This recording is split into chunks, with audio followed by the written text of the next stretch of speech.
Yes, sir.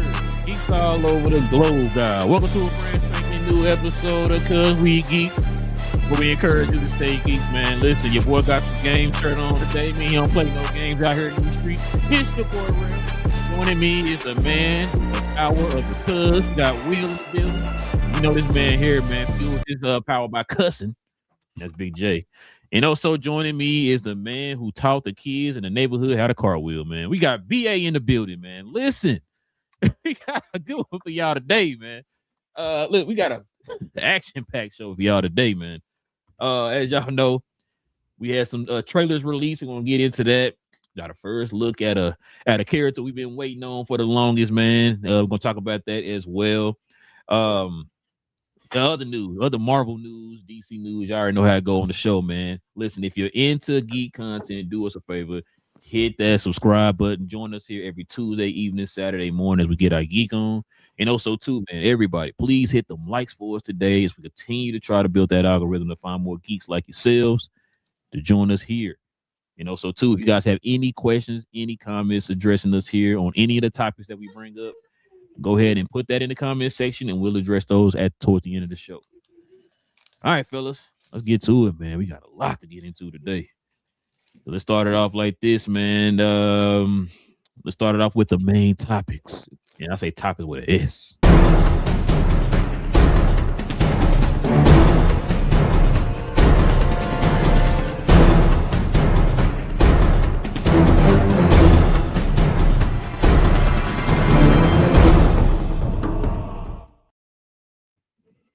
Check it out, fellas. We got Masters of the Universe animated versus live action. As y'all know, we had the new He-Man trailer just dropped. But check these out real quick. Then we're gonna give our opinions on this. So of course we got Battle Cat, which technically he wasn't Battle Cat yet. He was still Cringer, but hey, it is what it is. We got Roboto, which I think is voiced by Christian Wiig, if I'm not mistaken. Mm-hmm.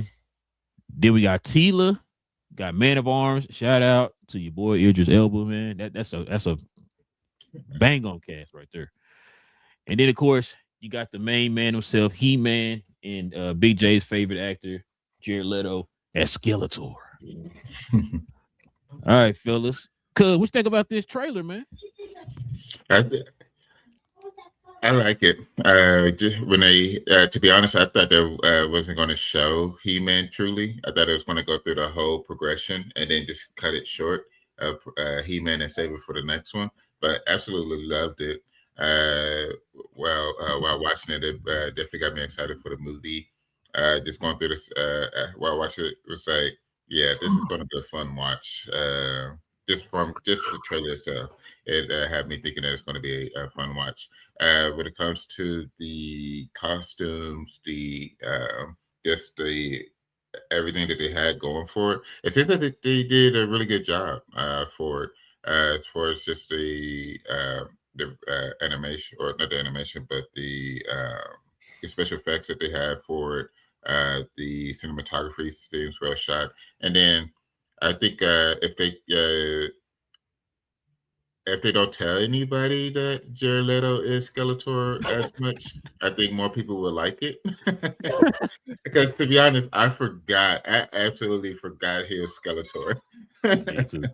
Yeah, so maybe they can keep the same energy. Just don't tell anybody. Just let it be hidden that he's Skeletor, and I don't know, probably keep the scores up high. But no, I enjoyed the trailer. Watching the trailer, seems like they put a good energy into it. Actually, did a good job with it. Uh, it was the I loved the public backlash. It was just one person, but I thought it was so funny when they showed the guy sitting at his desk and he had his him pronouns on his name tag, and this person got upset about it. It was like, oh, now he man has pronouns. I was like, but it's in the name. Like, you're not catching. Like, they're making a joke off of it. His actual name, yeah. Yeah.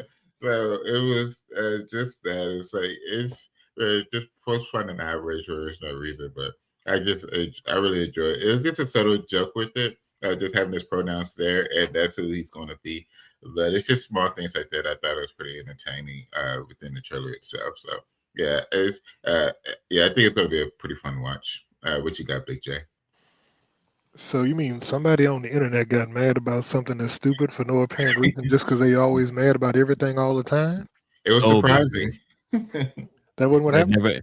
never that never happens, BJ. Oh, What you okay. talking Okay. about? You making up stuff. Okay. Now, that being said, I did enjoy seeing Heimdall in the trailer, because I was like, look at him. He's helping another. Yeah, I mean, I just say that's. I thought that too, Big J. What you said, yeah. I was like, he helping out another blonde magical white man? What is going on? He's just, we going to see. Because actually, Heimdall to me was better than Thor in most of the movie he was in with him. Because he had like the vision and all this. He had all the cool powers. He controlled the Bifrost, So we'll see. We'll see. If he plays the magical Negro in this one again, I don't know. And arms is not quite the same as Heimdall, but once again, Just a little bit, not quite the same. and once again, like Will said, people get upset about the He-Man, and then of course we all know his cousin, She-Ra. She-Ra. So they're gonna be like, oh, I can't believe. No, that's his sister. That's his sister. It's a sister. Hey. So my thing is, look, He froze. I think we lost Big J. The frost got him. He froze. Yeah, the cold got him already. What Did you you got, BA? Oh, there you go. Never I saw everybody spinning for a second, like, I dropped out for a second. But no, like I said, people just mad for anything. So it looks like it's gonna be interesting. Like I said, it's not my kind of movie. Like I said, I was never a big He-Man fan growing up.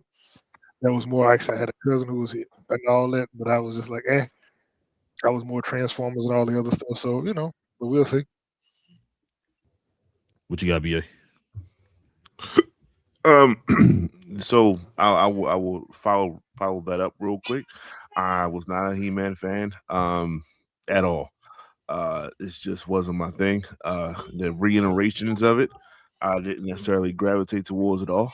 My daughters liked She-Ra in that little series that just came out not so long ago, and I didn't even catch on to that. So I am completely unfamiliar with this world. So I had to do a quick dive into this world just to see how good the trailer is.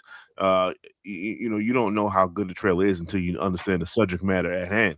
And I think it was pretty good.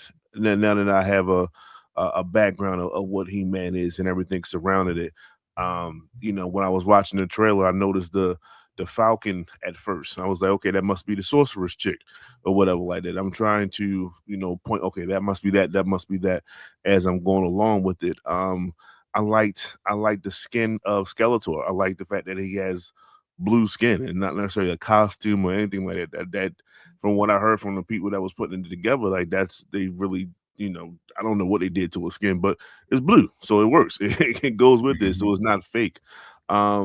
I don't know about He-Man himself. I've heard a lot of people think that he should be a little bit more muscular in a sense, and I was like, I can see that. I can see that notion. He's not a frail guy, so it's not they didn't do that, but I can see somebody a little bit more muscular in that particular role. But yeah, I want to see how far they get into it. I want to see how much they do it. I understand they got the Masters in the Universe. I see like you said, the Idris Elba character and Tila and all these. Like, okay, all right, so they rounding out his crew. I like the fact that he's like, this is very Thor Ragnarokish. I don't know if they're gonna stay with that vibe or get a little bit too comical with it, and that's like Love and Thunder, and that didn't do well. That didn't do well at all. So there's a fine line here that you want to kind of skate and without being like stupid funny, and I don't think they're aiming for that. I'm interested in. I didn't hear Skeletor. I didn't hear that.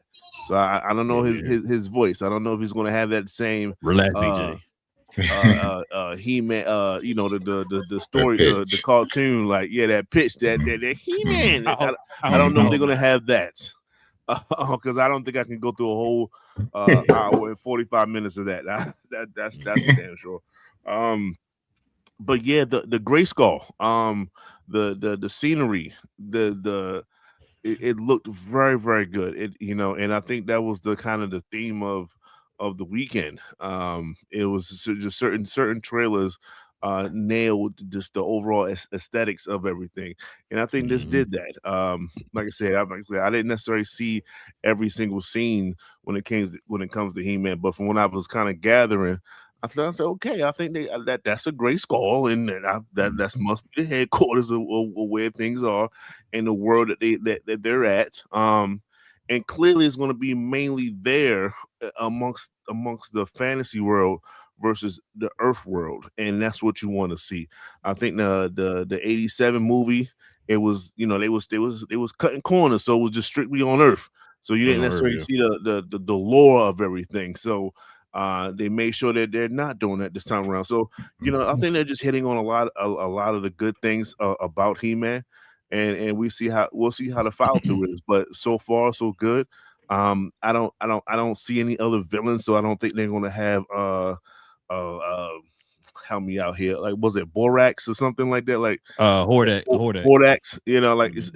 I don't know if they're going to have more. So that I don't know if they're going to explain Skeletor, because there's a lot of there's a lot of origins for Skeletor. I don't know which one they're going to pick. I don't know which one how they're going to do it, but they need to fill out him, the villain, and make sure that he has a story, so that way it grounds the movie, and we'll see where we go with that. So it's a lot going on, and I'm interested, and I'll see where that goes. But so far so good. They did a good job of just building the lore of what He-Man is in a simple trailer. I think they nailed that part of it. Facts.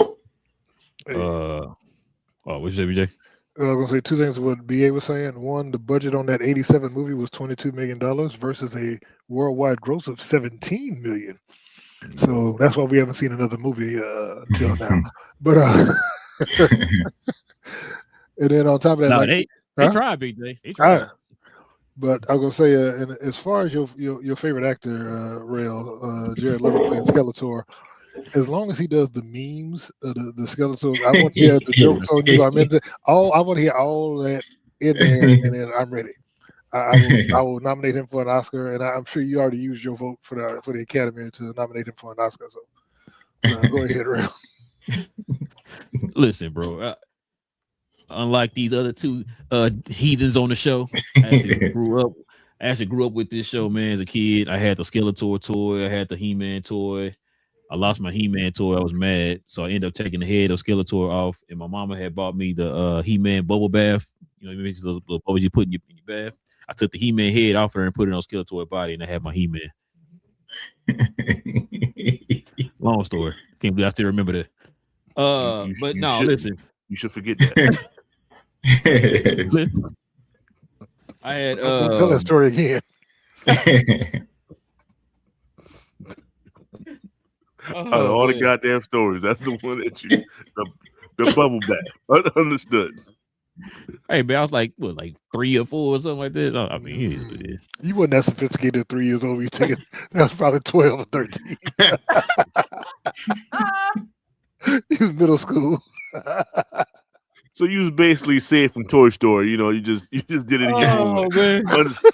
Hey, I lost my toy, man. I lost my toy. Like, man, I missed my He-Man toy. I gotta find me. I couldn't find it. Hey, I got this He-Man. Put the little head or whatever. Put it on Skeletor. Like the kids you do, man. You turn stuff up. But no, bro. I love this trailer. There were a few things that kind of stood out to me. The only thing when you talking about the visual, y'all talking about the visuals of Eternia and stuff. I was kind of hoping that they would have did the sky a little different on Eternia, because it looked more like you on Earth, just like a older Earth or whatever. That's what it kind of looked like. But I know, like in the animated stuff, the sky is like a different color and stuff like that to kind of show you that they're on another planet or whatever. That's what I kind of wanted them to do with this. But other than that, man, I love the trailer. They had all the characters in there. They got all the minions of Skeletor. Saw a glimpse of Evil Lyn. You saw Beast Man. I want to say Trapjaw was in there. Spikor was in there.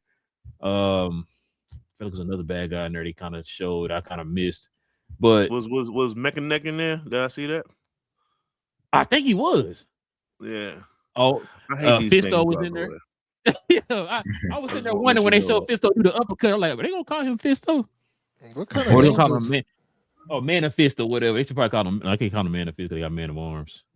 none? I don't None of know. these. None of these I names wonder if sound they'll. good. Yeah, I wonder if they would call him Fisto, bro. Like that's the dude that did the uppercut and hit that dude in the air, or whatever. But yeah, I think Mechanic was in there, and I wonder if Many Faces gonna be in here. I didn't see him in the trailer. I wonder if he gonna be in there. We didn't, like you said, we didn't hear Skeletor's voice, so that's gonna be interesting. Maybe they did that for a reason. They didn't want folks to, hey, hold on, that sounds like Jared. Mm-hmm. No, I'm Keep it to a good. minimum. And then we didn't see Battle Cat yet, so we'll probably see both of it. We'll probably hear Skeletor's voice, and then Battle Cat. See Battle Cat probably later on, down the line or whatever. When you said showing Skeletor's backstory, BA, I was kind of wondering that. Remember at the beginning of the trailer when they showed that war before Adam got sent away? I'm wondering if that war is going to be attached to Skeletor when he was, in his humanoid form. You think they're gonna show the humanoid form? That's what I'm wondering, bro. If you think one of them cases where it's like, You think he's gonna be show him, You think he's gonna be Adam's his uncle? uncle? You think they're gonna go that route? I think they should. They should. Probably. I don't see why not. I don't see why not. If they are hoping to do at least 2 total to 3 movies, they probably will do it.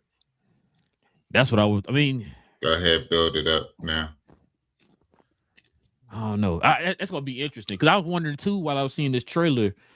Do you think they would spin off and do a She-Ra anything with after this? Oh, like for say sure. it starts. For You sure. think so? But then I wondered if they would say her name in the movie. Then in this movie, you don't think so? I was thinking that too because I'm like, it feel like he's the only child and they sent him away. Because remember they sent She-Ra. No, She-Ra got kidnapped. But I don't know. I'm about to say maybe because one got kidnapped, they sent the other one away for safety purposes. So maybe that's why he got sent away. That's another thing too. I'm wondering because I know a lot of people were kind of upset on the origin of him in this movie, like you were saying, BA, the fact that he's gonna be starting on Earth, and it's like, we folks wanted it to be straight Eternia, like, hey, let's be immersed in this world, not feel like okay, it's that same little stick that's like, okay, we got this character fish out of water, and then all of a sudden he finds out, oh, he's somebody special. One of them cases. Just stick to Eternia, learning how Adam grew up in Eternia or whatever. But I think they did that for a reason because they didn't want to start him off as a teenager and all that. Yeah, start him like BJ doing. Like they didn't want to start him off as a teenager or whatever. Just kind of start him off as a young adult, and then he just transform into a powerful young adult. So that's why I think that's probably why they did that. I mean, which and it seemed like he knows who he is too. So that's the comedy. Like this, you gotta laugh at some point, right? Like, it's a very comical the whole He-Man premise. So you imagine someone that like I know I'm like royalty. Like I know like I'm that dude. I just need to find that damn sword, and and then he finds it. So it's cool. For people that doesn't know the world of this, it does help them shoehorn them into it. Mm-hmm. So you get familiar with the Earth setting. And then boom, we transfer it into Eternia. Okay, cool. So that's how I think why they went that route. I agree. It's Travis Knight is directing it, so that's why I got a lot of faith in it. The fact that, like I said, it's bro, it feels like it's coming straight out of the 80s cartoon or whatever, man, to an extent. So that's why I said I'm cool with it. I like it. I really like it. Like we might have a chance here to have another, kind of in that comic booky type of world franchise outside of Marvel and DC movies. Yeah, you know what I'm saying? So that's why I kind of like this, man. I hope it succeeds and all that type of stuff. Because listen, like BA was saying, it's a lot. I know people kind of think of the old 80s cartoon. I want y'all to go back and go watch that 2002 He-Man show that was on Cartoon Network. I was watching a little bit of that yesterday on Pirates of the Caribbean. And I'm gonna tell you right now, that show still holds up, man. That show was fire. And then also, too, y'all want to kind of get more of a updated version of the 80s version, go watch the 2 He-Man Masters of the Universe Netflix. was a show or movies. Was that a movie? I think it was a movie. On Netflix? Yeah, wasn't it a movie? Because there was two of them. You might be right there. Yeah, I think it was a movie. But yeah, go watch those on there too, man, to kind of get an idea. But yeah, yeah, like I said, bro, I love the trailer. The trailer was fire to me, man. Like I said, just wait to see Battle Cat. Probably see a little bit more He-Man. I know everybody killing him because he's not, he's not bigger or whatever. But I mean, I'm not gonna kill him for that, man. Like BA said, he's not like small or anything, so which is fine. You know what I mean? Like I want to kind of see him a little bit more in action. To kind of get an idea, you know what I'm saying, of He-Man's powers overall. Because I know in the 2002 version, bro, he's damn like Superman. Only thing he couldn't do is fly. You know what I'm saying? So that's why I'm like, yo, got me excited, man. The trailer did exactly what it's supposed to do. It got me excited. You gonna say anything, BJ? Well, I was just thinking in the '87 movie they had Skeletor was played by Frank Langella, well respected actor. No one thought he would have done this, and then they got what we got going on now. I just don't know what they're gonna do. I mean, the tone seemed like it's gonna be silly. I mean, like I said, with him trying to get the sword and don't worry about that's my sword stuff. I think it's gonna be kind of jokey with it. So we'll see. I mean, like I said, that we can see if it's gonna be. I wonder how straight they're gonna play it, or how they're gonna be winking at the camera type stuff. You know what I'm saying? I don't need them to make it too silly. Hey, He-Man D used to wink at the camera in the '80s cartoon. At the end of the episode, he used to wink at the camera. So, now it's funny. I said the '80s, bro. Of course, I was a kid. I ain't know no better. I thought that was the best thing I ever seen in my life when I was a kid, man. And I ain't gonna lie, there was a few things in there. Even as a kid, I was like, yo, where's Battle Cat? Why aren't they on Eternia? Like, why are they spending all this time on Earth and stuff like that? Not understanding when I was a kid why they did that. Like BJ said, the budget was $22 million. You know what I'm saying? So they tried to cut back as much as they could by having everything happen on Earth. It was on Eternia for literally a combined 30 minutes, probably if that. You want the first part of it, and then like the ending part when he fought Skeletor. So it's just like, and then on top of that, he was always. It felt like he was always He-Man the whole entire time. There was no transformation with him in that movie. So yeah, like I said, hey, if nostalgia reasons, I like the old '87 He-Man movie, man. But as an adult, I know I could see why people hated it or whatever. You know what I'm saying? But as a kid, I loved it when I was a kid. So we even had the VHS. So. All right, y'all. Let's see if we can get to this next story here, man. Here it is, y'all. We got Invincible Season 4 will officially release March 18th. That's BJ's birthday. Check it out. We got some clips from that. So what y'all think about this trailer, Big J?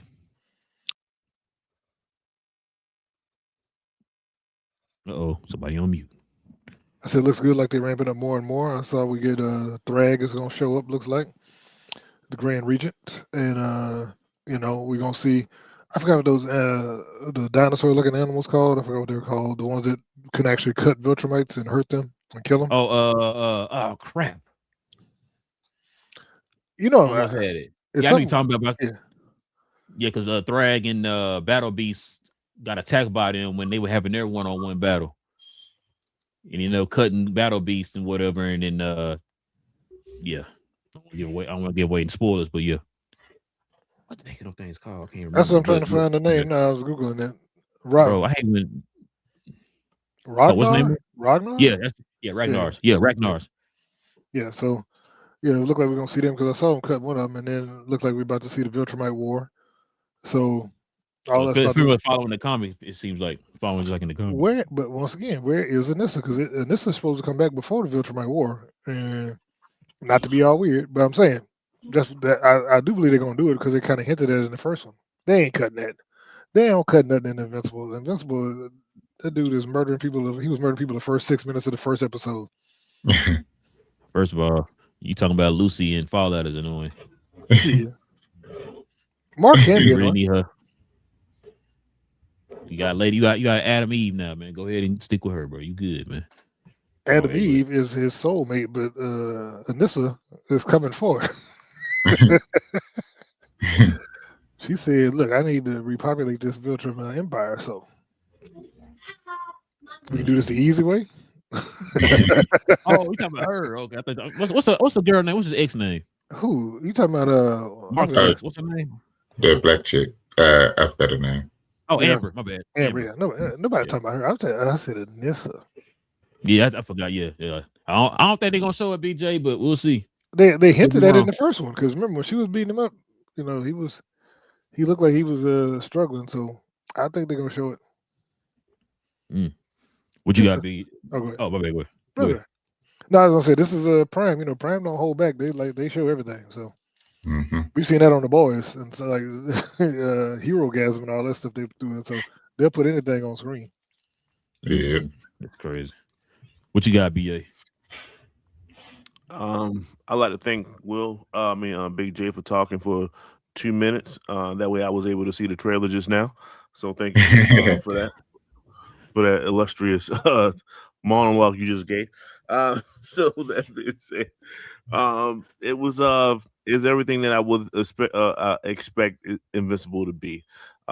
Very very action based. A lot of hey, come join me type vibe. It's definitely a bigger threat going on.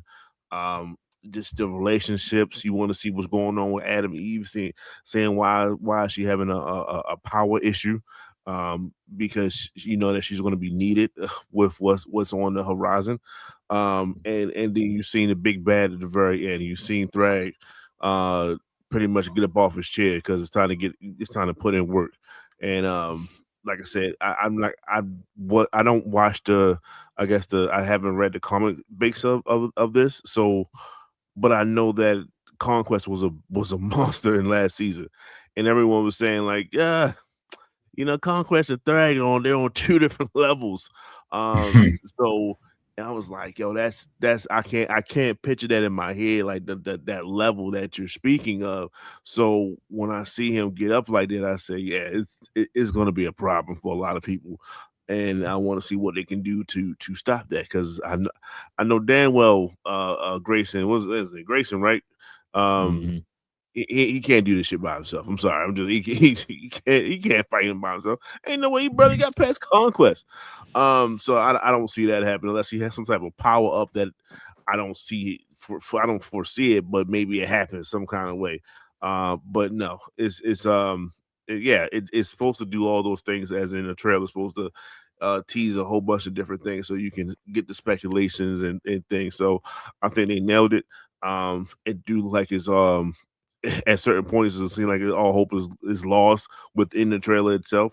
So like I said, I think they're nailing a lot of the things that you would want out of a trailer, and it looks jam packed. It looks looks like we're gonna have an extreme levels of action throughout this whole entire season, and that's what you want. So I'm here for it. What you got, cuz? Yeah, it was another great trailer. Going from Adam Eve might having issues with her powers. Thrag getting ready to enter the fight. Them trying to assemble all the toughest hero fighters essentially in a universe to basically get ready for the Viltrumites. Like this is really building up. I'm looking forward to it. And it's with Mark constantly trying to constantly try to be like not just his dad. Of course, he everything that happened there, but then also trying to constantly do stuff by himself. They're gonna snip that in the bud real quick. The funny one is his little brother. That's before he go fight and stuff. He's asking how much we get paid for this job when it's them supposed to be just protecting the world. How much we get paid? Such a kid, but it looks fun. It makes it really exciting. Yeah, it does exactly what it's supposed to do is get you ready and excited for what the anticipation of what's coming out. Yeah, each season that this has gotten better and better. So this fourth season it's looking like it's going to be another fantastic show. Well, how many seasons they said they didn't have a green list season 5? I think they said up to 7 was what I heard before at one point. Yeah. The original writer. Yeah. Your boy cuz the one who did Walking Dead. Kirkman. Kirkman. But Yeah. no, I was just gonna say, I was gonna throw in though that I really do hope when they do the Viltrum War, they don't do like they did the Invincible War and make it like one part of one like 2 episode. seconds. Yeah, Yeah. they need to go all out. Then this should be half the season of them fighting. Really, Yeah. That's what I thought it was gonna be. Like I said, then I didn't know it was gonna be like a half an episode. Then they went straight to Conquest, coming in there, putting in work.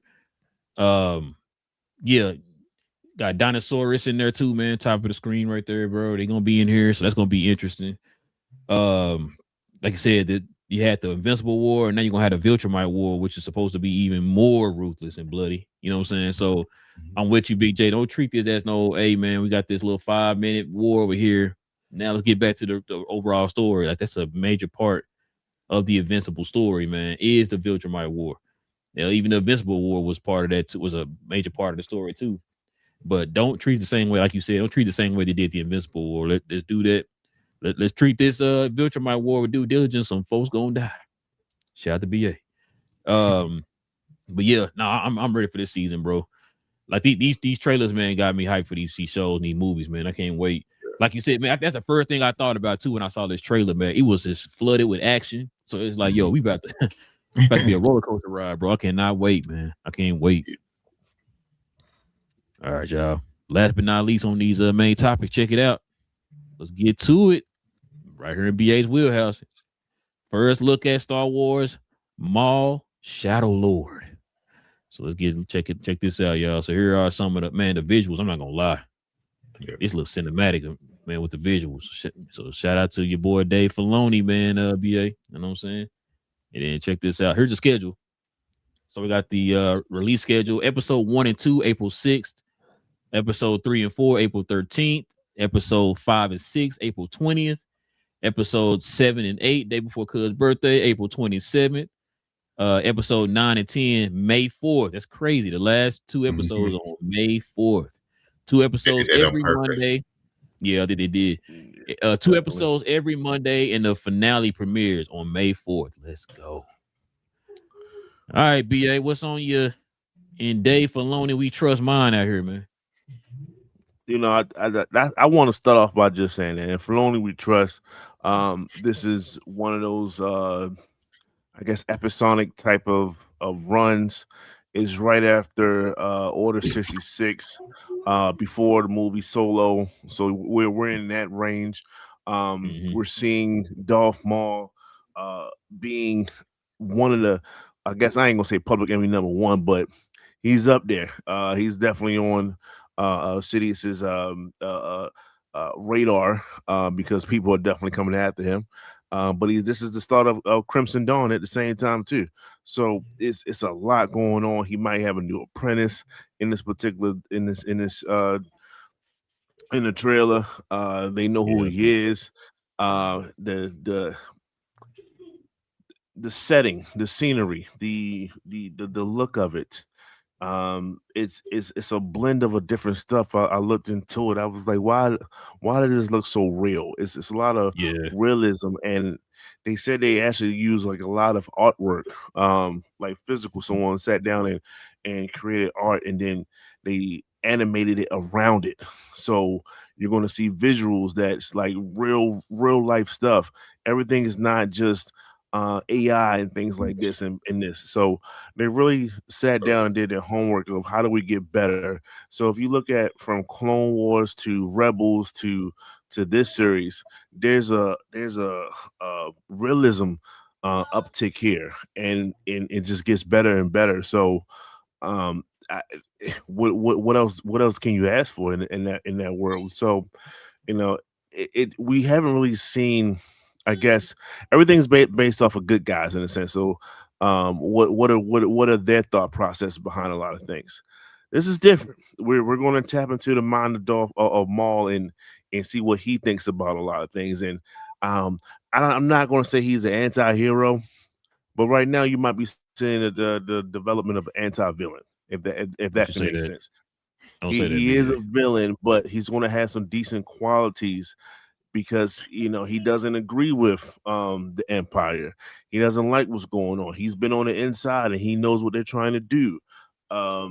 so it's going to be his perspective on a lot of things, and some of that stuff you're going to be like, you're going to be agreeing with him, like, yo, they are they are the big bad.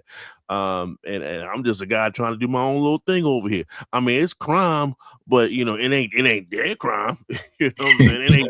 It ain't genocide. You know what I'm saying? I'm It just ain't on trying that to, level. trying to get my little crime ring on. That's all. Um, very penguinish in a sense. So it's interesting, and that's all it is. You just want to be interested in this. You see the Inquisitors. You see some of the same Inquisitors that Ahsoka knocked off, and then turned into a big fart, right? for lack of a Mhm. better word. That's just what happened in Ahsoka when they killed one of the We're not, Inquisitors. So we're not gonna talk about that. Go ahead. Mhm. um, I enjoyed it. I enjoyed the Ahsoka series, so I can talk about as much as I want to. So so that being said, no. So it's a lot going on. So because of where we at in the timeline, you can point together. You can start to piece a lot of different things together. I don't want to see too many force sensitive people though. It's like, as we go along, you be like, did Order 66 actually work? Like, how many how many Jedi actually died and they keep popping up through this universe? Good point. But it's cool though that I get to see some of these in hiding. Some of the force sensitive people, like, hey, I have this thing that I got right, but I don't want nobody to know about. But there's something always happens when I gotta show it. Just don't show it. Let that person die. People got to die. It's okay though. But no, it was cool, man. And then, like I said, some of the kill scenes was crazy. Of course, everybody gonna talk about when Maul took out about 3 clone troopers at the same time. Yeah, that was dope. So there's gonna be a lot of dope moments in this. And I do expect a battle scene that will be incomplete with between Vader and Maul by the end of the series. So I do expect that, and that's going to be Me one of the too. ones. But yeah, he definitely going to be outmatched. Shout out to Maul though. But no, I loved it. I loved it. So I like to hear what BJ. I don't know if he's next, but I like to see how he can poo my man Filoni on this one, because it's greatness that I see on this particular trailer. Go ahead, get ready, Jay. Go ahead. What you got? Good. It looks fantastic. What I was wondering for BA is if he's going to say if this is his mall. Is this your mall? Because like you said, they're going to try to pull us into liking him in a little bit, kind of like See, no, what happened with so Predator. this is totally unlike Predator. He's Oh, still going to okay. have his villainous ways. He's not going to be a Uh-huh. sympathetic type of a figure. You're just going to be like, Oh, yeah, okay. I'd have did the same thing, and that's it. You're going to leave it right at that emotion. I would have did the same thing, and that's the emotion you're going to have, and you keep moving with it. Continue, Will. All right. Now, I absolutely love this. This is a great trailer. The Same. animation, it did look more realistic, like you were saying, BA. And I think this is Star Wars getting better at it, becoming more realized when it comes to the animation. Because from where it started to where it is now, it is far in a way ahead and much better. And I wonder if this is also part of the Spider Verse uh, situation. As far as like because Spider Verse did so well, and the colors and all the animation made it more like hands on with it Hmm. instead of just your computer and stuff like that. That this has had let force shows and things like that to get better with their animation, to come out with different variations to use art on top of the animation as well. So I'm loving it. The way that it looked, the fight scenes, the when it said that the emperor wants you dead and fighting, like this is going to be a really fun show to watch. I am happy that we'll be able to get 2 episodes at a time instead of just one and having to wait a week. I do like that it is 2 at a time, being able to watch. But yeah, just the visuals as you can see on the screen, it's amazing. This is going as soon as I saw it. It was a must share. Like I need for y'all to see this as well and to be as excited about this as I am, because it just brought the energy. And then yeah, they absolutely set up for the last episodes. to drop on the 4th with the May the 4th be with you, which is going to be pretty fun as well. But yeah, like this was another banger of a trailer that was released on Thursday. So it's exciting. What we're about to have over the next couple months. What you got, BJ? Well, I mean, BA was looking forward for me to come in here and bash the show. I had to bring my friend up here with me, so we could discuss it together. Who's that? Ray Parker. Ray Parker? No, he didn't write Ghostbusters. This is Ray Park as Darth Maul, sir. Before he was sliced in half. So, before? Yeah, before he was sliced in half. He still got his legs. I'm about to say we need spider legs, Darth Maul. Yeah. No. Nobody like that one. Nobody like the spider legs, Maul. I don't even know if I like the one with the other legs. How you gonna say that in BA sitting right here, bro? Come on now, don't do that. Come on. We like Maul with all his midichlorians intact. You know what I'm saying? So that's what we're gonna go with. Before they got cut in half, and he was still powerful after he was cut in half. Mm-hmm. But so I like the trailer. Actually, this is my favorite of all the trailers that we had this week. You know, I think this was the best one. I think that. Hold on, can you say it one more time, BJ? I didn't think I heard you. Just my headphone. You said what now? No, I said I believe this was the best trailer of the ones we looked at this week of all time. All time. Okay, I got you. Not the best. That's what he said. No, he said Mount Rushmore. I might have heard something else. I don't know. Yeah. No, I didn't say that part. I said the best trailer of all time. He said Mount Rushmore, BA. Mount Rushmore of all time. Go ahead. Sorry, BJ. Go ahead.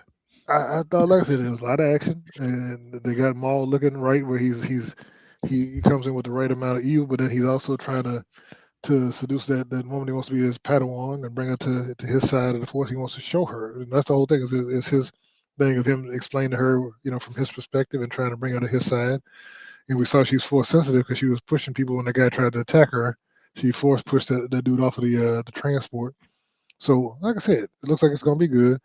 I'm interested to see Filoni. Like I said, it looks like a darker, more adult, not so kiddie version of Star Wars that Filoni's doing, because he's doing Maul and a deep dive on Maul. So I was like, okay. I was happy to see that. I don't need all the weird, cutesy stuff. So if we can stay away from that, show an actual good story, and show some character development. I mean, we brought back Sam Witwer, which we need to get him at some point in live action to go on and play my boy Starkiller. That needs to happen. I'm mad at it. They just need to do Force Unleashed. If you want to do all the stuff between the show, do the Force Unleashed, and should give us Starkiller, and give us Galen Merrick. You know what that means, BJ? That means he's gonna be canon. He should be. Okay. I think that's one of the best characters we've seen from Star Wars. I think him and Cal Kestis need to make appearances at some point in live action. But. Okay. Like I said, I'm not mad. And like I said, the Maul thing, I think once we show this part of Maul, I don't think there's a whole lot left to see. I mean, they may try and go to the Crimson Dawn era, but I think this should be kind of the end of the Maul era. I mean, once again, I don't think we need to mind what he was doing every minute of every day, but I think once we see this and it gives us a definitive end to his story, because we already know he died. We know Obi-Wan killed him. We know that Palpatine killed his brother Savage. So I think we need to kind of, like I said, let that story be over and then explore the rest of the universe. And I think it's good. But I think he did a good job. So far, it looks like I'm waiting to see if he did a good job on this story, to make us go deeper into it and be like, okay, Filoni not just all about the cutesy popcorn stuff. And I think if he does that, then we good. Is Savage dead? Yeah, Savage dead. Okay. I think so. I think this is after Savage got killed, I believe. No one really dies. Especially Savage got killed. Back to life. Oh, he got murked. I mean, he already lost the arm to Obi-Wan first, and then. Yeah. Boy, that's crazy. Okay, let's go at it. Listen, man, this right here just changed my mind. This is Filoni we trust over here now, man. Nah, I was playing. Listen, this trailer got me hyped. You're gonna come to the dark side, bro. I'm telling you, it's gonna happen. Listen, all you got. Hey, I hope I do, man. I hope I do. I really do, because that means he's doing a good job. Like I said, I've never really watched. I tried my best. I tried to watch all the Filoni animated stuff. I just couldn't do it. This one right here definitely is changing my mind. Like you said, from the trailer, the premise, it seems a little bit darker. It's more kind of looks more realistic and stuff with the artist type of style or whatever. And so, man, listen, this show got me hyped, man. I can't wait to watch this show. Like you said, it seems like it's a little bit more at stake. It's not generally about good versus evil. It's just pretty much evil trying to survive. Is what it seems like. And I'm trying to think what. So with Maul's not really. I mean, Maul's bad, but he ain't like Sith bad, if that makes sense. So I wonder if he was kind of. I mean, because he saw what he did to the Mandalorian. I mean, yeah, but ask Kenobi if he's Sith bad. Ask Kenobi. No, ask Qui-Gon. But I mean, yes, he did that before, but like he kind of like changed his mind. You know what I'm saying? Kind of like Ahsoka. Like she was a Jedi, was on the Jedi ways and all that. Then she kind of like, you know what? I'm finna go do my own thing. That's why I kind of think Maul is why I'm wondering if Maul, because BA kind of got me thinking when he said he hoping they don't swing to an anti-hero role, but he look like he gonna kind of dabble in that pond or whatever. So that's why I was kind of wondering, do you think they're gonna kind of like have him look more like a great Jedi to it? No.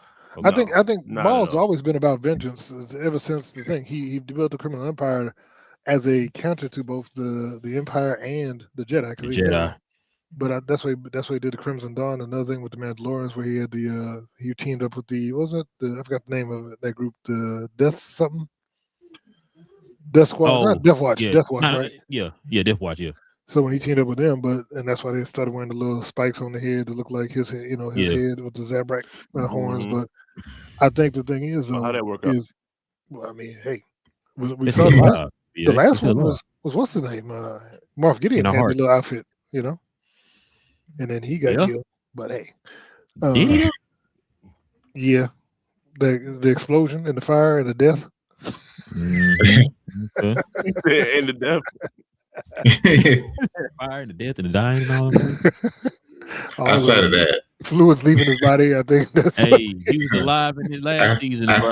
I need to make sure we need to go check a body. Outside of that, all of what you mean? All the clones died too. Didn't Mando kill all the clones too? When he was walking through that hallway, he killed all explode or something like that. He shut their stuff down. A lot of people died. A lot of people died in that joint. Great show. But what you were saying, bro, it's like you're comparing him to people that blew up a planet, bro. Like it's not too many worse people that can blow up a planet like that. You know what I'm saying? So if you're like semi bad or anything like that, you didn't blow up a planet, so you're not the scum of the earth. You're not the worst of the worst, but you're still pretty bad. You know what I'm saying? He's still up there. Yeah, he's still up there. Hey, I'm just trying to get folk prepared, bro, because I'm hoping they don't go that whole he's sympathetic, he cares for people. I'm not saying this. That made me sound like a bad, like I'm bad and stuff, but I'm talking for this character. Like you don't want it to seem like because we've seen it so many times, y'all, where they have this main movie or show about the bad guy's origin, and he turned out to be a misunderstood character, and he's really an anti-hero type of character, you know what I'm saying? And so that's why I'm hoping they don't do that. If you're gonna go the bad route with Maul, go bad. I'm with it.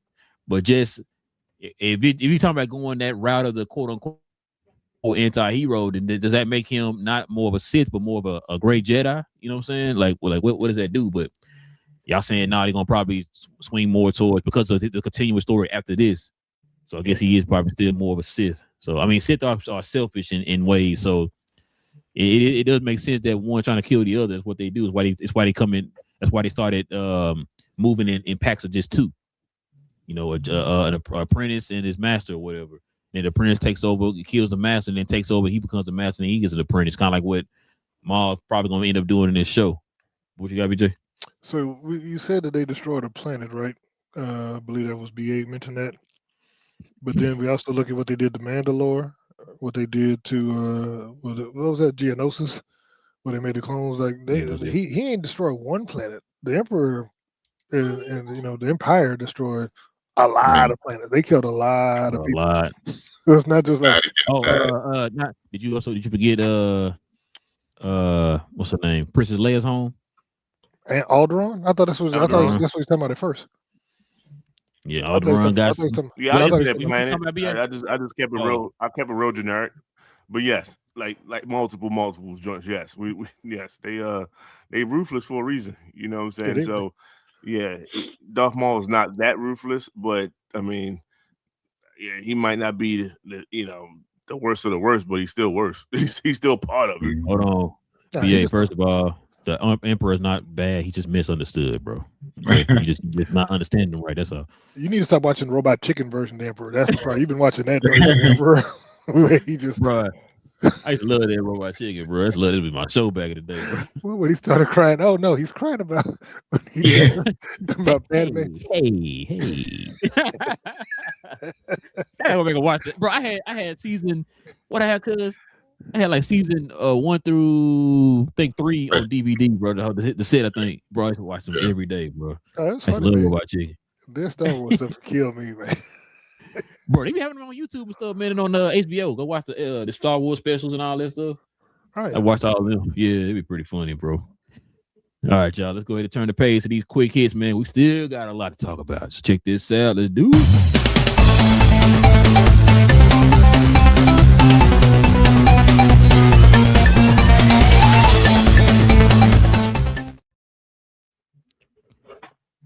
Check it out, y'all. We got the first look at Lobo. Just in case you know, though. All right, let's see what we got. So check this out, y'all. See what get y'all's opinion on this look of Lobo here. Of course, we saw him in I guess like a quick little teaser for made especially for him. Shout out to James Gunn. They released it yesterday, showing us Jason Momoa as Lobo. What you think about this, cuz? Oh, it's fantastic. This is what we've been waiting on, is just see more of him. They did, BJ? I'm about to go back and watch. I didn't really hear it. No, I'm about to say I didn't. I had me over thinking if something really was wrong. My bad. Go ahead, cuz. And just looking forward to it. This what we've been waiting on is Lobo, and we've even talked about it that we know that with him being in it, that there's going to be moments of it's him, but it won't be a crazy amount of him because it's not his movie. But to be able to officially see more of him, be able to see the Space Hog as well, it's going to be fun. It's absolutely going to be fun, and they know that this is what the fans want with the fact of how they release this as well. Because I don't even think they did anything like this for Lex, for the Superman movie. But for them to do this for Jason Momoa going for Lobo, it just shows how special this is and how they wanted it to go. So it just shows how special Lobo is, the character, but also the person that plays him. Because we said it for the longest that he was made to play Lobo, like his demeanor, just his natural demeanor and everything is all about Lobo. And for them to finally have him give him the role, let him take over the role, was just perfect casting with it. So yeah, it's definitely going to be exciting. What you got, Big J? I mean, look who I saw.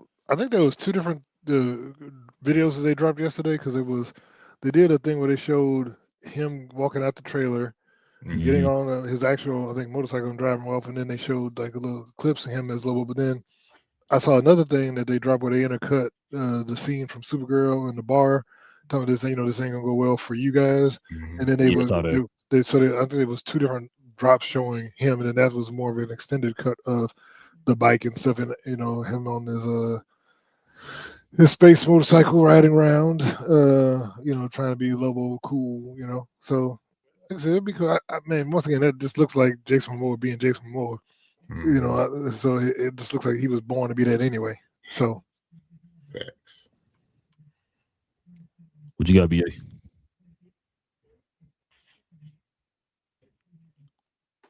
Oh, you muted. Saying something important. It was quite shocking. I can't. There we believe go. Oh. Watch your lane over there. He was, No, as I said, like when I in the teaser, like it's funny we just talked about the character. He's gonna have a Darth Maul effect on this series, on his series, whatever that they're doing in the DCU. People are gonna be like, yeah, Supergirl was cool, but Lobo though, just like we was like, yo, the Phantom Menace, all that was cool, but Maul though, like, what's going on with him? He's gonna have that kind of effect on this movie, and I'm here for it. And it's just a small sample. I think it was like really low quality, to be honest with you. Something just didn't seem like HD for me, like for 8K or whatever. It just didn't seem that way. But I don't really care. I'm nitpicking at this point. But the overall look was fine for me. The makeup and all of it, that's Lobo. I see Lobo when I look at it. It's not nothing crazy, and I'm just waiting to see what he actually gets into in this movie, and then it'd be like, yeah, that's the main man right there. That's him. So yeah, like I said, this just some guys, some characters, I should say, just when you put them in your movie, you got to be prepared to step aside in your own movie. And this might be one of those things where we're gonna love Supergirl, like, oh yeah, she played it, yeah, she was great, but Lobo though, that's what you're gonna have, and that's what I fully expect for me. That's what I think I'm gonna say. So that's just what I feel. So it's cool. It was cool to see him, like, in what we got from him. Bro, I've been saying for the longest, just take Jason Momoa, white paint, red eyes, go.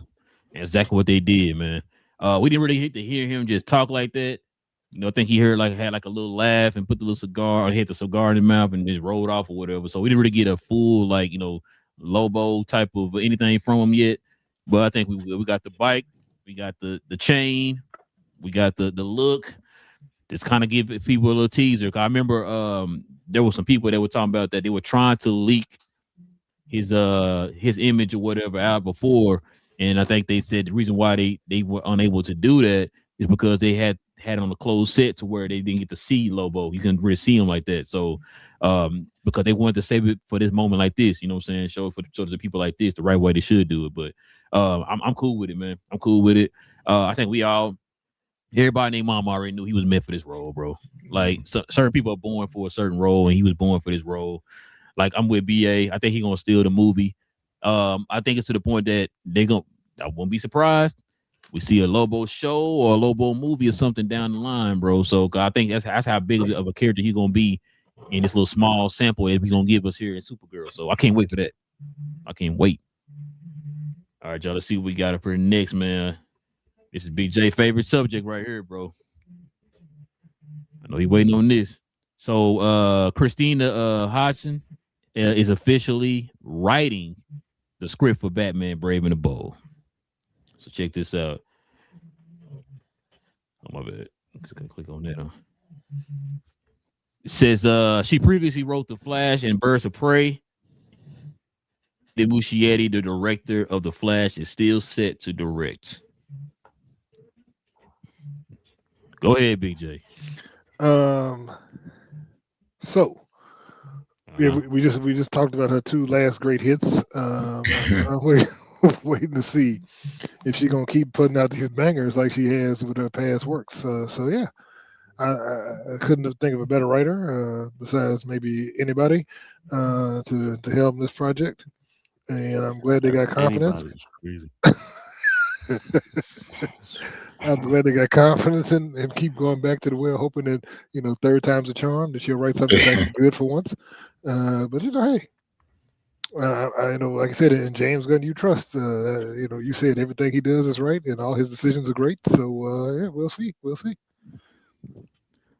I hate this movie. I hate this news came out, bro. I really do. I knew at first, but I thought I said, damn it, BJ for the kill me, man. You gotta come with this news. What are y'all doing over here? What you got, BA, man? Now, what is she supposed to be doing? What's the first half of this? Right. She's writing. She writing what? Batman Brave and the Bold. What script? Batman Brave and the Bold. Yeah, I'm with BJ, man. 100%. I don't like to agree with them, but when you're right, when you're right, you're right. Uh, we are literally going with, hey, third time's a charm. That is literally what that. I'm quite sure when they talked about writers, I'm quite sure somebody said that. I can guarantee you, 100%, that someone was like, hey guys, third time's a charm. I guarantee you somebody said that. And someone else that, and these are millionaires talking now. Someone else said, you know what, you're right. Third time is a charm. Let's go with it. And this is where we're at today. I saw Birds of Prey. I did see that, and it was like, okay, they're trying to, it, it was bad, man. I about to say, It don't was clean it bad. up, BA. Just go ahead and just call it what it is. My bad. Hold You on. know, and I'm then sorry. She also wrote the Batgirl movie that didn't get released. So yeah. Yeah, oh there. Lord, oh, just yeah, man. What was in I know, Face Off when he told bro. old girl I know. the I know, stab BA. and I know twist? BJ was staying up for this show tonight, bro. He's like, I can't wait to get on the show tomorrow. Yeah, he was waiting for this moment. Why you had to say that during my talk, during my talking time? God, golly. Oh man. Oh man. We're not betting 1,000. I'll say that. Oh Yeah. my god, bro. So, hey man, I'm done, man. I got nothing else to say. This is not good. Andy can save it. There we go. Andy can save it. That's who's going to save it. And James Gunn would not okay his favorite DC character for no foolishness. So between James Gunn, between Andy, and what he was able to create, I truly believe that they can come together and have a meaning of the minds, so that there's no foolery when it comes to this script. There we go. There's the positive spin. That's all I got. Big J, you Oh, a hater. She also wrote Bumblebee. Big J, you a hater. and she's writing the We Fast are X not Part Two, helping the situation. and Fast X Part Two, which is Shoot, Bumblebee was one of the best things for Transformers. yeah, okay. How many people saw it? Anyway, Hey, what it I was was it wasn't because the movie wasn't good. You know why they didn't see it? Because the last three what's the name movies was trash. And all it's kept going down and yeah. Did you see the last night? I did see it last night. And you still alive? So, Hold on. So what I'm gonna throw out there though is not that I just keep heaping hate upon this writer and this project, but the thing is, we say we trust Andy Boucher because we saw what he did with Welcome to Derry. But Yeah, before that, his last project was The Flash, which once again James Gunn said he loved and was one of his favorite superhero movies. Before that, so once again, do we really trust? I thought James Gunn was just lying because he was being a corporate person. But since he done hired both people from that team to come back and do Batman, maybe he actually liked really that movie, good. which is even scarier. I didn't hate the Flash, bro. I actually liked the Flash. Did you watch CGI The was Flash? trash. Yeah. This, I Oh, watched okay. You watched the whole I think movie? I sad to see Yeah. CGI. Yeah, it's just the CGI. I didn't like the CGI. The CGI was cleaned up. I liked it. I like the movie. Supergirl and I liked Keaton, and everything else was pretty trash. What you got, cuz? Oh, my bad. It's. I'm gonna give it. I'm not just gonna trash it, just because Batman's one of my favorite characters, so I'm holding out hope, especially with Andy Muschietti set to direct it. Even when it came to Flash, like the CGI was terrible with it, but it's Batman. I'm holding out hope for Batman.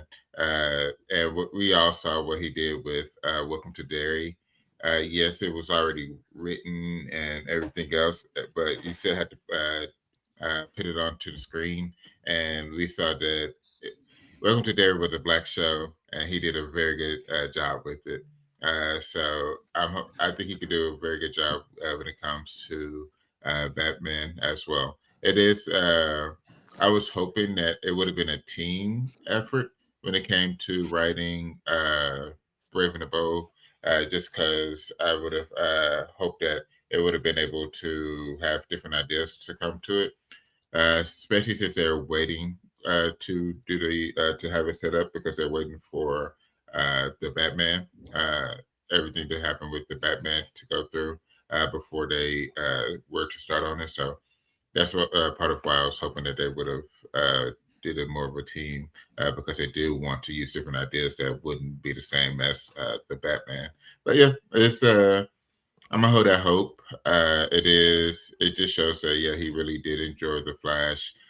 We've seen works of Andy Muschietti.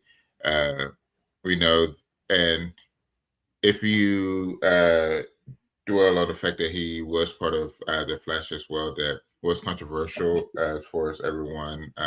Some people liking it, some people hating it, and it wasn't much in the middle as far as it just been okay, so you love it or you hate it.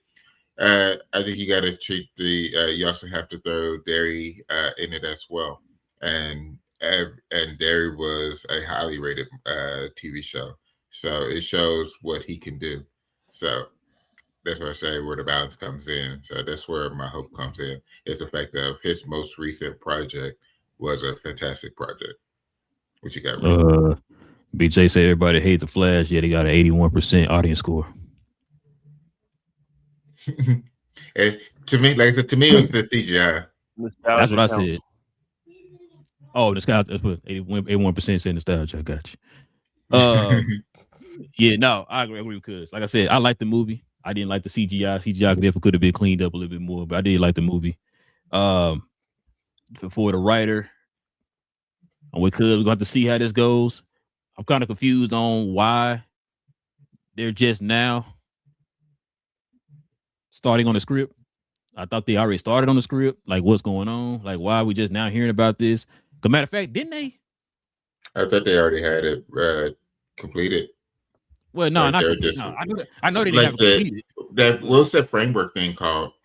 Oh, the treatment. The treatment. Yeah, maybe that's what it was. Maybe it was the treatment that they had done. Well, maybe we're confusing the Batman 2 with Batman Brave and the Bold, because I remember no. Because I thought he said it. I thought he said that I thought he said about 6 months ago he had the treatment as well. So, but that's why I'm like, well, why would you just be assigning it to a writer if you had a treatment, and who did the treatment that's not writing the script? That doesn't make sense. Yeah, I'm confused too now. Because I could have sworn about 6 months ago he said that there was a treatment that he was waiting to approve. Yeah. But then, so it was the treatment so bad that you pivoted? No. No, you might be right, BJ. Because I think that was the Batman. What you talking about? Batman. Okay, I was thinking. I said because I thought it was the Brave and the Bold, but maybe because we were talking about both at the same time. But I could have sworn though, we talked about them saying that they had already started on it or whatever. And I thought he was going to write it because that was that's so what I thought him. too. I don't know. So, I mean, unless they did. I could have sworn they had two different writers at certain points that was starting on it or whatever. Unless it's like the third writer and she's like, trying her look at it or whatever. But I think he even said something about like when somebody asked him, I think at like Comic-Con or something, and he talked about how him and the team was getting the script and all that stuff together. He was overseeing it and everything. He was turning out pretty well and all that type of stuff. And maybe I'm getting that, like you said, maybe I'm getting that confused with the Batman. I could when we talked about that, but I thought it was the treatment for this one was done. I just wonder why he's not writing it though. He'd be at a whole lot faster if he write it. I guess he kind of he's starting to get into that the hands-off approach. I guess I don't know. Like you would think like it just with the writing aspect of it, you could take care of that. We ain't saying go out there and direct it, but just with the writing. Then you kind of produce it or whatever from afar or whatever and let the I don't know. Hold on. Can you hear me? Yeah. So there's an article back from September saying that I like where we are on the Brave and the Bold script. Yeah. Okay. He said plenty of things are in flux, and he was talking about he was talking about the script, and I'm like, so that's why I'm confused. I knew we talked about it, bro. We talked about it. This isn't done. So the screenplay isn't done. So now they hiring her as if like, we just now starting on this. Like, I thought y'all, what happened to the other one? I could have sworn they did it. I think they had two people, not two people at the same time, but they had two different people working on it before she got on the script. That's what I thought. I thought we talked about it. And so, because we started trying to predict like when it's going to come out and all that stuff. So now we kind of have an idea when they're going to release the movie. It's going to be sometime after probably around 2028, 29 or something like that. So here's the thing. There's an earlier quote that says Saffron said earlier in 2025 that they were going to show the script to Andy Muschietti when they have it in a place where they think it's ready to go. So they've been working on the script. So once again, this announcement sounds weird that you're announcing that, oh, she's going to write the script after y'all been working on the script for over a year. Now you're going to bring in somebody to say she's writing the screenplay. And y'all been sending us information saying that y'all been working on the screenplay for over a year now. Like I said, over a year, yeah. That makes no sense. Like I said, unless Is she punching it up? But you would think you would say that she's coming in to punch up to make final touch ups to the script, not that she's coming in to write the script. Yeah, right. Yeah, phrasing is. I don't know. I mean, I think we would have got this done a whole lot quicker. I ain't saying like as soon as you get the script done, start the movie, because like you said, obviously they're trying to wait until after the Batman 2 or whatever. He said that repeatedly, right? Mm-hmm. But I mean, like at least have the script and everything ready, so you can kind of do your due diligence, take your time with the whole production process or whatever, right? So there's no time limit on your you know what I'm saying? Like there's no time limit on your pre-production. You can work on that for a year or whatever and get everything lined up to where as soon as the Batman done, you ready to go on to Batman Brave and the Bold or whatever. But I don't know, man. That's just, I thought about that earlier when I saw this. I'm like, I thought they already was working on the script. Why does it sound like they just now starting to work on it or whatever? So I don't know. We'll have to see how that go, bro. All right, let's see what else. Let's see what else we got here, y'all. I was told, y'all. I was told. Check it out. Wonder Man debuts with a 90% score on Rotten Tomatoes, man. Remember when folks were saying, "Oh, they releasing it all at once"? He's gonna be trashy dashy out here. So check it out. This is what we got here, y'all. It says it's the highest rated live action MCU series in the past 5 years. Like I said, it's sitting at a 90% right now on Rotten Tomatoes.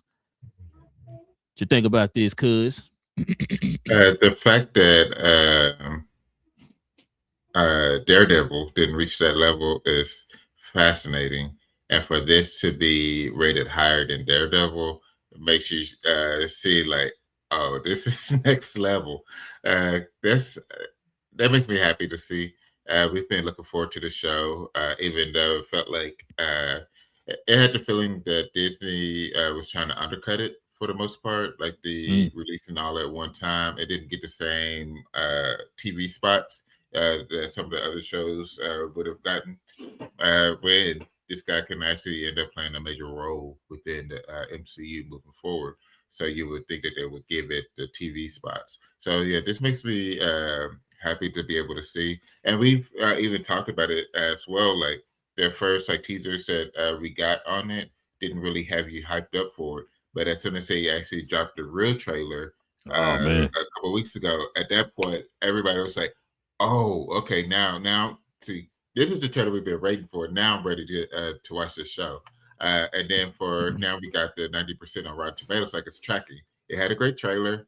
They got us excited. Rotten Tomatoes is showing that it's actually a great show. So once it drops on Tuesday, like it's going to be on and popping.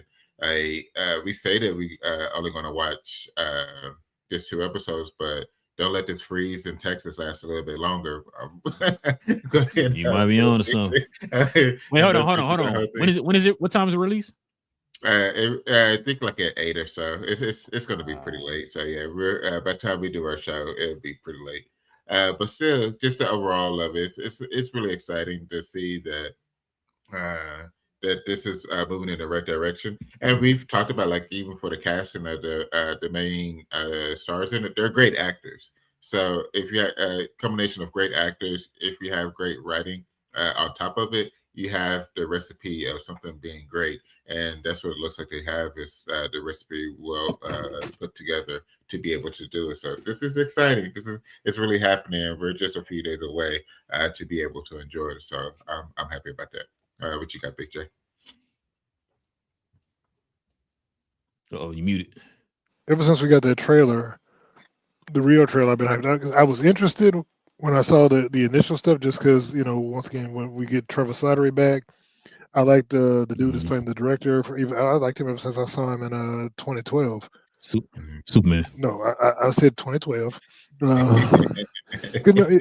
If you saw the movie 2012 with he played the rich Russian dude. Yeah. So like I said, he was cool in that movie. So I want to see him and when I saw him Superman, I was like, oh, he looked just crazy as he. Yeah, he looked real crazy too, man. Even in this, with the wild hair, he got his hair all over the place. He does look, but like I said, I want to see it. And then Yahya Abdul-Mateen, like I said, except for that Matrix abomination, everything he's been in seems pretty good because he was in The Greatest Showman. He was good in that movie though. Which The one? Matrix. Oh, The Matrix. He was good in The Matrix, but the movie trash, bro. Yeah, so we're gonna see. I mean, I want to see what he's got. I want to see what they're gonna do with this, and if they're gonna tie it in or they're gonna try and leave it standalone. Because they were saying that it's great, but it doesn't necessarily have to tie it to the MCU, and I don't like that. I'd much rather, if it's a good character, go ahead and integrate him in. But they should have had a plan to integrate him from the beginning, not just let's do some standalone stuff that doesn't tie to anything. Even though you've got characters like Trevor Slattery and who's a major thing. Because like I said, Simon Williams' character is integral, and like I said, because he could be part of bringing Vision back, and there's also and what's that? The West Coast Avengers, man. The West Coast Avengers, yeah. So once again, if you're gonna do something, but have a plan from the beginning. Don't be like, ooh, don't do like you did with He Who Remains, where everybody liked Loki. Let's build this whole saga, around this one dude, and my bad, so have a plan from the beginning. Don't pivot, and just make it work. Yeah. I like the reactionary stuff. I want them to have a clear vision. Oh, we got this dude. Just like I don't know what they're doing with what's his name, Mephisto. I mean, hopefully they bring him back in the Midnight Suns because that was a great dude. That was some of the best. Mm-hmm. His acting was some of the best we've seen in the MCU in years. When he came up, he was funny. He was scary to some extent, but he was charming. He was like the devil. He wasn't, oh no, it's the devil, let me run from him. He was fun. So I want to see something like that with Wonder Man. If you're going to have good characters like that, integrate them. Don't take we're taking a risk and then we got to bring back all the old people. What you got, BA? Because I see you over there, not happy with my bloviating. So go ahead, sir. No, I think I didn't, but no, I think I'm interested in everyone else. I'm interested in the bloggers, the internet community, the other podcasters that don't look like us. I want to see what they say. I'm looking at all of them. Not all of them, obviously, but I'm looking at some of the main ones, and I'm gonna see your take on it because I remember your Ironheart take, and it was bad at this, and it was bad at that, and it wasn't great until Sasha showed up and all this other nonsense, and see, this is why this didn't do that. I remember every negative thing that was said. So when Rotten Tomatoes come out and say, "No, hold up, this is a well put together series here so far." Okay, cool. We already knew that. We already had a feeling that was going to be put together once we saw the trailer. Say, okay, this thing, wow, this is going to play out real nicely. So I'm interested in them. I'm interested in seeing that. I want to find the hate that they spew.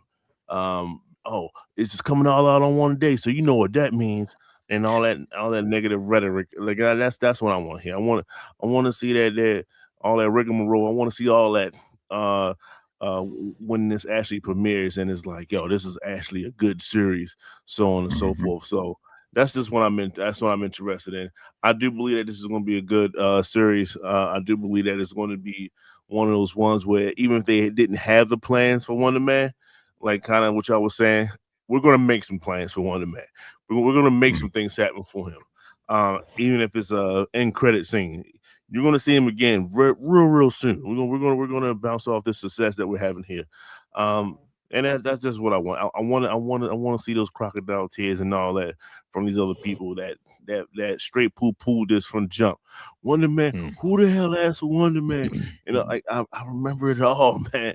So that's what I want. That's exactly where I'm going with it. So as soon as this premieres the next Tuesday, this upcoming Tuesday, that's what I'm looking at. After I get my after I finish all 8 episodes or whatever, that's where I'm going with it. So that's what I got, bro. Now I think Big J might have said this. Now it's kind of got me wondering why are they releasing all the episodes at once? If this show is supposed to be good. Now, usually they release the shows all at once because quote unquote not supposed to be, it's not gonna be good or whatever. Why? If this is a 90%, so then what was the original reason for you releasing this? This is when those a lot of those yeah, that's what I was about to say, BJ. That's why a lot of them theories people be having online he's having because of stuff like this. Exactly. It's sprinkle of truth in it. Like, look, I know Ironheart didn't get the reception that we expected. When we all saw the show, we was like, "Yo, what the?" We kept hearing all the bad stuff about it. We saw the show, we're like, "Damn, what the hell is everybody talking about?" This actually was a good show, but we know why that got the hate. Now it started to become a recurring pattern, bro. This is crazy to me. We certain people get certain treatment on their shows. It's not just us that we saw with the what's that girl name? David, what was the show we saw that was a Marvel Spotlight show? Oh, what's a girl name? God. I know. Echo. Yeah, Echo. Yeah, Echo. So they have with her too. So that's why I'm kind of sitting there on one like now. Zombies was for a reason because like BJ said before, it was supposed to be a movie. They couldn't release it as a movie because it had Spider-Man in it. So they end up just transferring into a show, whatever. That's a different circumstance. But these live actions though, I don't think it's a coincidence now, y'all. I don't think it's a coincidence. Certain people have been kind of speaking out on certain things certain ways Disney been moving here lately, but it is what it is. But I'm just glad the show is getting its love, man. Because like I said, a lot of people, like BA just said, I remember the negative stuff. I remember the people sitting here throwing shade at it before they even seen the first episode. We normally get that with certain certain type of characters in certain shows and movies and stuff. We get that all the time. We're used to it now. But for this to get a 90% and people are buzzing about it right now and people looking forward to watching it, I love it for the show, man. Especially for the lead character and all that stuff. So I can't wait. Like I said, I think like Cuz said, we saw that trailer. What was it, a couple weeks ago, whatever? Yeah. And I've been hyped ever since, bro. I've been hyped ever since. I've been asking. I ask y'all every show, like, hey, what? So when's it come out again? You know what I'm saying? So I can't wait, man. So now we're almost there. Tuesday, like Cuz said, man, I'm ready for Tuesday. And if it's ice again on Tuesday, bro, I know where I'm be at the house watching this show. So, but yeah, I definitely can't wait, man. See what we got here next, y'all. Check this out. We might finally have some confirmation, y'all. Armor Wars still officially set to release in 27 and beyond. Yeah, I know, BJ. What do you think about this, BJ? So, in the words of BA, is this going to release before Blade or after Blade? what we see it. This was announced before Blade, wasn't it? Armor Wars was announced before the pandemic. Yes. Yeah, Armor Wars was announced before the pandemic, and it was supposed to be a show, then a movie, then a show, and then a special presentation. Wait. When Armor Wars, I could be wrong. When Armor Wars announced around Loki season 1? I'm saying it was a while ago. But like Moon Knight and all that, remember that? I thought it was announced before then, because I thought it was announced before. Because we knew about Armor Wars before we knew about what's that other show? Before what was it?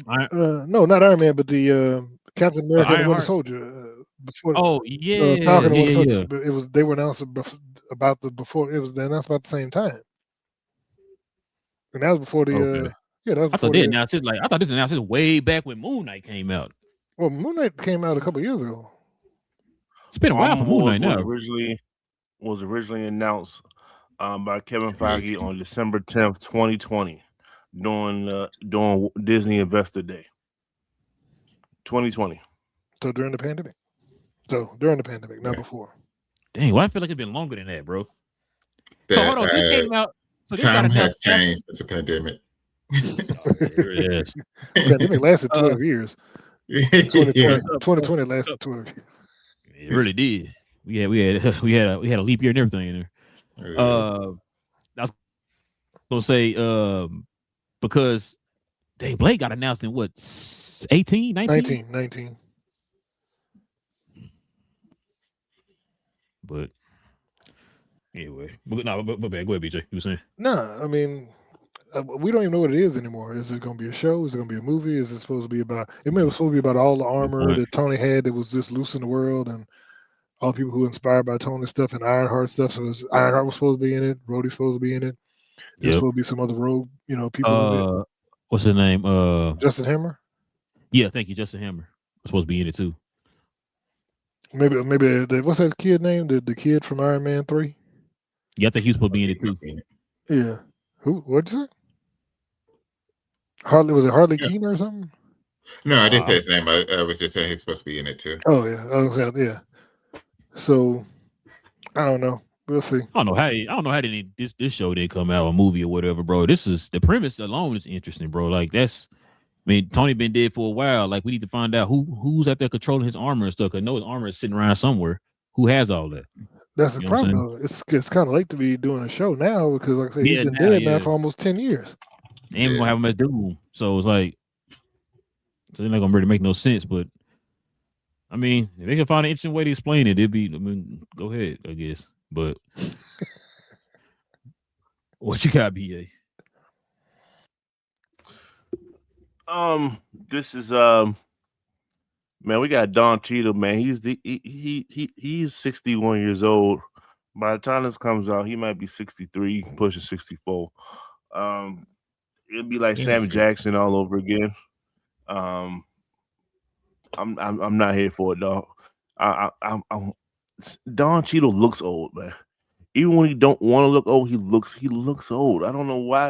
I don't know what he did. I don't know, but he just looks old at times, and it's just like I don't want to see another 8 episodes of this. I don't.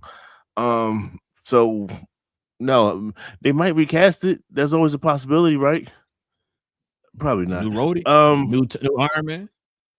Yeah, man. Let's go with that.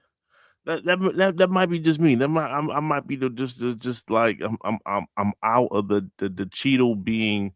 Hell, just go back to Terrence Howard at this point. I'll be okay with that. I'll be okay if we backtrack to Terrence Howard. Yeah, what am I? Yeah, you feel me, man? So that's what I want. But no, it's just one. I guess it's one of those projects where they can always run it. You know, they can always find a plot for it. And it'll work for any type of any time period. I think it'll still fly. Trying to get, like you said, a race for armor, see what Jack Hammer's doing and things like that. I think you can always kind of bring that out. It's just I think I'm just over Don being Don Cheadle. Yeah. Don Cheadle being Rhodey. I'm pretty much off that. So I sound so sad, but it's just like that's just how I feel right now. No, I don't blame you. It's trying to turn the page, bro. To get some younger, fresh blood in here, man. What you got? I wonder if they are bringing it back just to get ready for the shift up at Secret Wars. Like you bring it back in 27, so it drops before Secret Wars, and then after Secret Wars, now you have your new Tony, your new Rhodey. Everybody basically new that has been wearing the armor. That's not young at that point. So I think that would make sense at this point is you'd be able to get what BA wants as far as a new Rhodey. And you also continue with the storyline as far as like, because everybody, not everybody, but a good set of people would want to know what happened to all the armor that's out there. So this would bring that to a conclusion. While afterwards, within a few months after this ends, you have Secret Wars, and it cleans up everything in a way to where now you can replace all those people as well. So you no longer have the 60-year-old Rhodey. You can go back down to a 45-year-old Rhodey or 40-year-old Rhodey or whatever. Just a much younger Rhodey, much younger Stark as well. So I think the time frame works out. It just sucks that it's been this long, but I think timeline it can work out because especially if you want to, you bring Riri in, you bring Justin Hammer in because he'll be used within the next few movies as well. So I think timeline wise, it can work out pretty well for them to explain while getting ready to reset the entire universe. So. That's what I got. What you about to say, BA? Are we going to continue to scroll storyline here whatsoever? Is that done?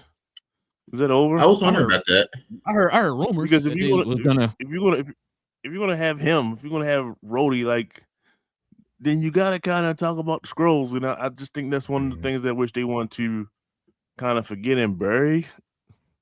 So I don't know. I just wanted to add that amongst your thought processes. Just what's going on with the scrolls, man? Yeah, we haven't really got a full I mean, what explanation? I guess you could say with that. We heard theories going around. People are asking how long was Rhodey a scroll? You know, when he got injured, was that the scroll that got injured, or was that him? You know, all that type of stuff. So I don't know. I heard rumor that they're gonna bring the scrolls back here after they reset everything. So I mean, I'm cool with that either way. But yeah, I'm with y'all, man.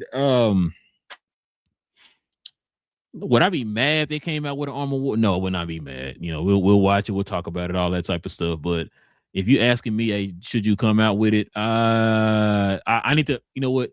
I need to hear the premise first. What is the premise for this?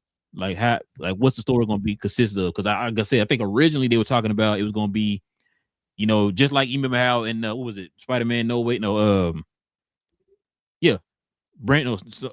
No Way Home. I think Happy was taking over and transporting a lot of Tony's old stuff and all that stuff. Pepper is supposedly over Stark Industries, so I know she don't really care too much about the armor like that. You know, she don't really use it. So it's like, what is the armor doing? What is it doing right now? And people been for years been trying to get at his technology.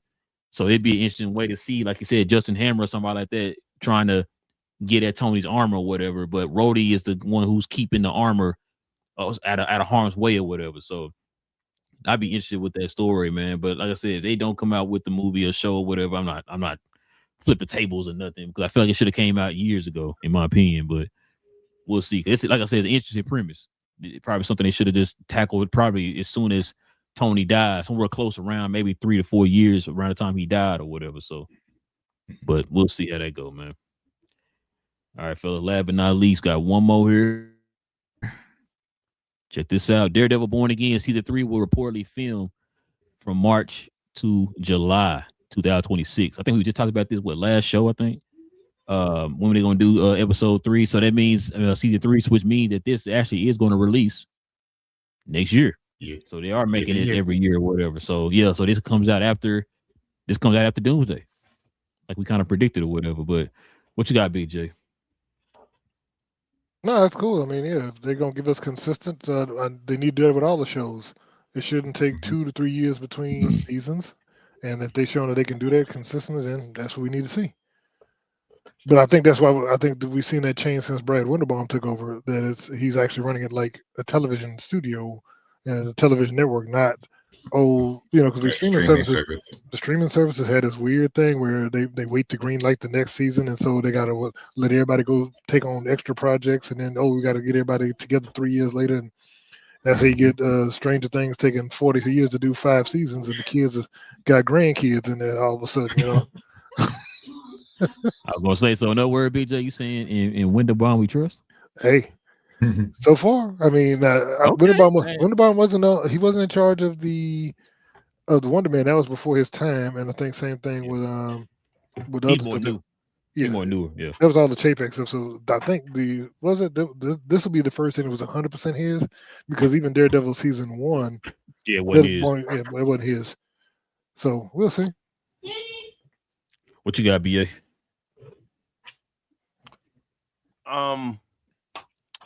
Kanye said, you can't leave while you're hot. That's how Mace fell off. That's what he said.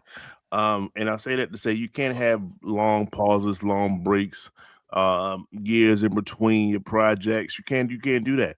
You never know what the audience would, they tend to move as a whole. So, they might sway to a different style, different origin, different genre or something like that. And then you lost them, and it's hard to get them back. So as quickly as they can pump them out with given reason, then that's what you should do. Sometimes you gotta take chances, do some things differently. I bring up Star Wars with Maul, just to bring it up. 2 episodes a week, that's real good to kind of see different arcs and as they move along, and you're getting a nice little vibe of everything as we go through a good month and a half of content. That's kind of where we're at. So, just give us some weekly stuff so we can, do what we do to it. And then it's like, okay, bet. All right, I don't want to have to wait 3 years for the next one. That's ridiculous. That's who does that?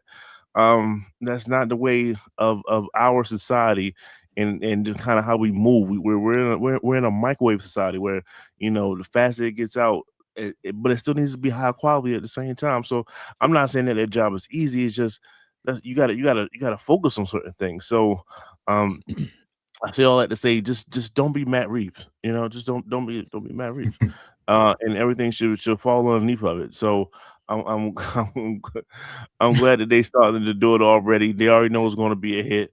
These actors aren't getting any younger. Let's just get some content out, man. And for them, they're gonna get some bread from it. You know what I'm saying? So I'm not mad at it. Quicker the better, in my opinion. Did you already go, Cuz? No, this is exciting. It came out, was it last week, or I think it was this past week? It came out that Disney, like Big J was saying, has been able to start moving a lot of their stuff more as a TV studio, as far as the consistency, because they've started greenlighting or giving shows their third season off rip. A lot more often, just because it allows for the creators, so your writers, your animators, your actors, to already have their schedule set up for it, just so that you work it, you prep for it, work it next season, prep for it, work it next season, prep and work, and it builds a consistency. Because kind of like what y'all were saying, when you have that inconsistency, you have that long time break, it creates choppiness within stories and your storylines and just the overall of your production. So, but now that you're doing it for turning it into a year-to-year consistency, now your writing is much better because now you know what you just wrote, and it makes it much more fluid as well. So yeah, this is fantastic. This is great news to hear that Daredevil's doing 3. But yeah, as they do more shows or whatever shows they're doing, it's expected for them to go ahead and green like 3 seasons, which is fair. I don't think I think 3 seasons is a good number to set up at, because it can help with your consistency. Because your season 1 could be like a ground level, you building it up, and then it progressively gets better, or it can be something hot and it can just it's just as great as it gets. It comes down a little bit in season 2, and it's just consistent after that. So you have these different levels that ends up happening, and that's the third season allows for it to be a little bit more balanced as well, and gives you the consistency. So it just makes sense for them to give it a third season, because season 1 was great. I expect season 2 to be really good, and then 3 will be the consistency. So I expect it for us to see this more often when it comes to Marvel, for sure. And then also, we talked about it a few months ago, how they curtailed their show list or their production list as far as how much they're going to put out there. Smaller amount of shows, smaller amount of animation, smaller amount of movies. Well, for the show side of it, if you're having fewer shows, you need those shows to be out there consistently. So this is what's building. So that's what makes this really important, is that consistency. So I appreciate Kevin Feige watching the show and putting his people on it so that they know that what makes it, because we constantly talk about it. It's like you need consistency, and so now that they watch your show consistently, they see that okay, yeah, we need to start putting these shows out a little bit more consistent, and that's what we're getting. I love it, absolutely love it. What you got, bro? Facts. Yeah, no, I agree with y'all, man.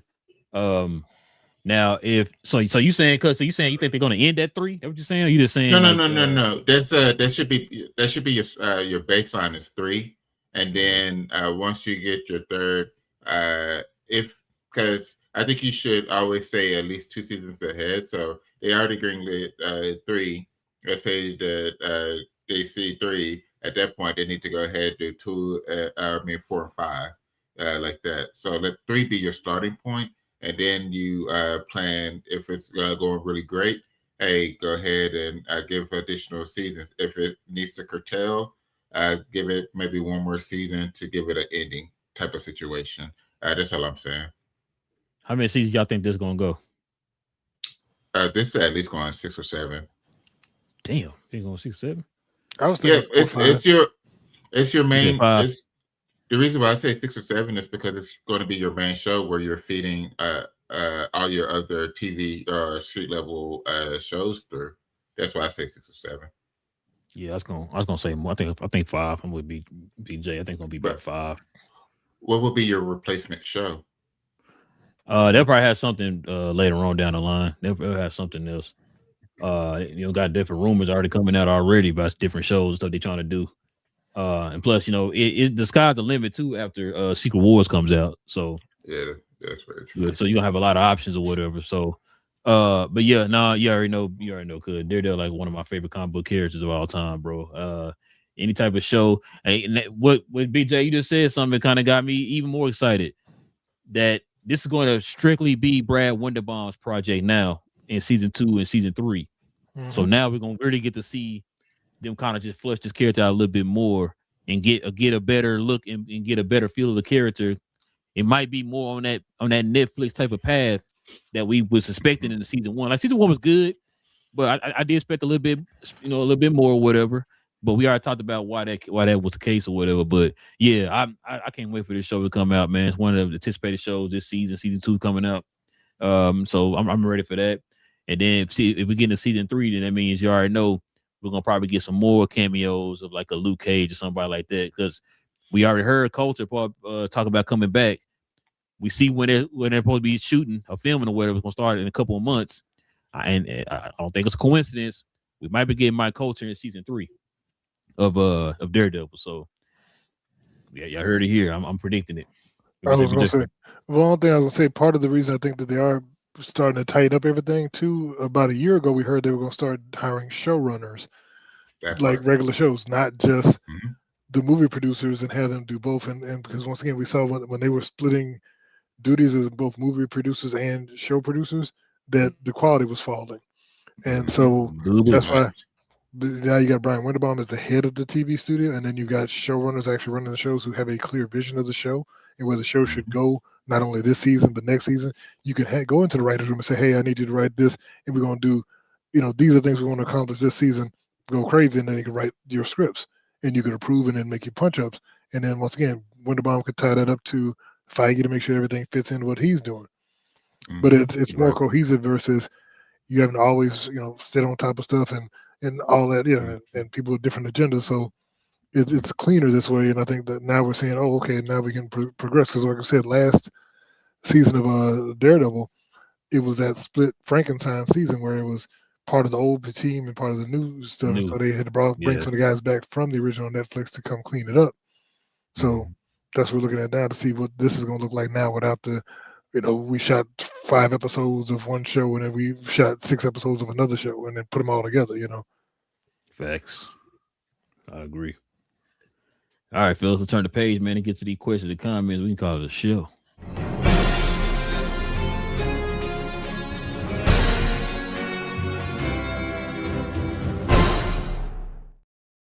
All right, man. Let's see what we got up here, man. Shout out to Salam. He says, what's up, fellas? Salam also says, I've seen a lot of hate for the He-Man trailer, but I thought it looked pretty fun. I'm intrigued. Dude, I have the power. Sounded kind of wimpy, though. Yeah, it did. It did.